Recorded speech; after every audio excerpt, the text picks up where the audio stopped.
Saudara, tidak lagi mencekam karena gelap, aliran listrik dan komunikasi di daerah terdampak banjir bandang di Palembayan, Kabupaten Agam, Sumatera Barat kembali menyala. Warga pun bisa kembali beraktivitas dan berkomunikasi serta berkabar dengan keluarga di perantauan. Warga bisa kembali beraktivitas, bercengkerama di warung, dan bahkan menonton televisi untuk memperbarui informasi. Pulihnya aliran listrik membuat sejumlah titik jaringan internet kembali bisa diakses sehingga warga dapat berkabar dengan sanak keluarga di rantau. Setelah listrik kembali menyala, warga berharap jaringan penyaluran air bersih juga dapat segera kembali normal. Sebelumnya, saudara, Kecamatan Palembayan Agam luluh lantak dihantam banjir bandang. Kecamatan ini lumpuh, ratusan rumah rusak, hingga aliran listrik dan air bersih terputus. Ratusan orang meninggal dunia dan puluhan lainnya masih dalam proses pencarian.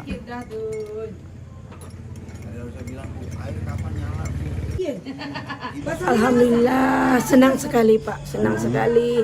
Udah hidup lampu, udah terang lagi kita, walaupun nggak ada air kan. Yang satu udah terang kita, udah senang sekali. Komunikasi dengan sanak family di luar gimana, Bu? Oh, udah bisa, di masjid kan ada wifi, udah bisa komunikasi. Iki kita ke masjid, telepon sanak family udah bisa.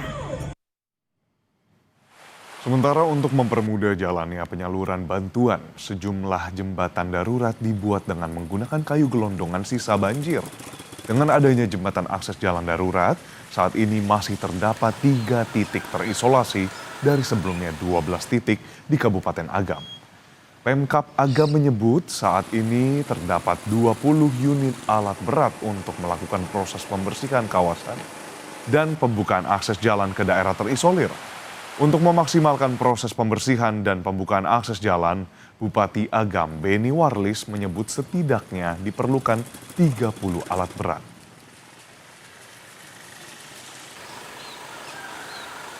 Penting sekarang adalah tempat yang terisolasi. Nah, itu yang masalah kita. Dari hari ke hari sekarang semakin terbuka.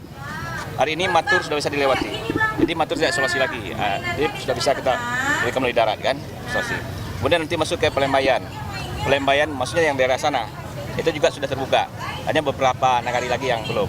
Dan itu kita burukan hari ini sampai besok alat, makanya alat yang kita minta beda banyak tadi. Jadi alat ini juga ada dari pengusaha. Ada Pak Haji Kasmir namanya juga membentuk alat. Kemudian juga pengusaha-pengusaha kita yang ada di sini, perkebunan juga. Kemudian juga Pak Andre juga menyampaikan tadi kan, itu 10 ini akan dibantu juga oleh BNPB. Nah, dengan alat yang banyak itu nanti segera terbuka, nah kita sudah bisa mengirim semua bahan-bahan makan melalui ini. Saudara, kami ajak Anda untuk melihat kondisi terkini di Kabupaten Agam yang akan dilaporkan langsung oleh jurnalis Kompas TV Rio Johannes di sana. Rio, selamat pagi. Setelah listrik kembali menyala, lantas apakah semuanya sudah merata dan bagaimana dengan fasilitas kesehatan di sana? Apakah sudah mulai beroperasi? Ya, Edwin dan juga saudara, memang tadi malam itu listrik di kawasan terparah terdampak bencana banjir bandang, yaitu di daerah Nagari Salare Ai ya, itu listriknya sudah mengalir normal, sudah menyala kembali, dan aktivitas warga sangat menyambut dengan bahagia dengan menyalanya listrik ini, karena mereka bisa kembali beraktivitas seperti biasa di malam hari, dan juga kembali bisa mengakses beberapa titik kawasan titik-titik jaringan wifi, karena memang kan dengan adanya listrik titik wifi ini bisa kembali mereka akses sehingga mereka bisa kembali berkomunikasi dengan pihak sanak famili yang ada di perantauan, berbagi kabar dan memberikan informasi tentang keadaan mereka di daerah yang terdampak ini. Dan untuk penyaluran bantuan memang saat ini terus digencarkan ke daerah-daerah yang masih terisolasi, dan dari data terakhir itu kemarin hanya ada 1 titik lagi daerah terisolasi di daerah Sabarang Ayah, di Nagari Salare Ayah ini, dan itu sudah disalurkan bantuannya melalui jalur udara dengan helikopter yang dimiliki oleh Basarnas. Dan untuk akses di daratnya ini memang alat berat difokuskan untuk bekerja membuka akses itu. Beberapa jembatan darurat menggunakan kayu-kayu gelondongan sisa banjir itu dimanfaatkan untuk membuat jembatan darurat untuk bisa mengakses, lebih mempermudah akses untuk menyalurkan bantuan ke daerah-daerah yang masih terisolasi di kemarin itu. Dan untuk bantuan sendiri, memang beberapa titik posko itu bantuan masih banyak. Seperti yang di belakang saya, ini posko induk.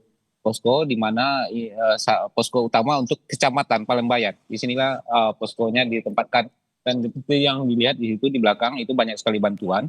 Dan juga di dalam daerah yang kawasan yang terdampak di kawasan Salare Aie, Nagari Salare Aie, itu juga banyak posko-posko dan banyak bantuan. Tapi memang jika kita melihat ke belakang, itu di posko yang benar-benar didirikan oleh pihak Nagari, itu kemarin saya melihat memang bantuannya sudah mulai menipis di gudang penyimpanan untuk posko bantuan, logistik bantuan itu sudah menipis. Dan ketika bantuan datang dari Kompas Gramedia Group, itu mereka sangat terharu dan menangis karena mereka tidak ingin lagi terulang kejadian di mana pada hari pertama dan hari kedua itu, kejadian di tanggal 27 itu mereka harus makan dan membagikan makanan untuk warga hanya nasi putih dan 1 butir telur. Demikian, Edwin.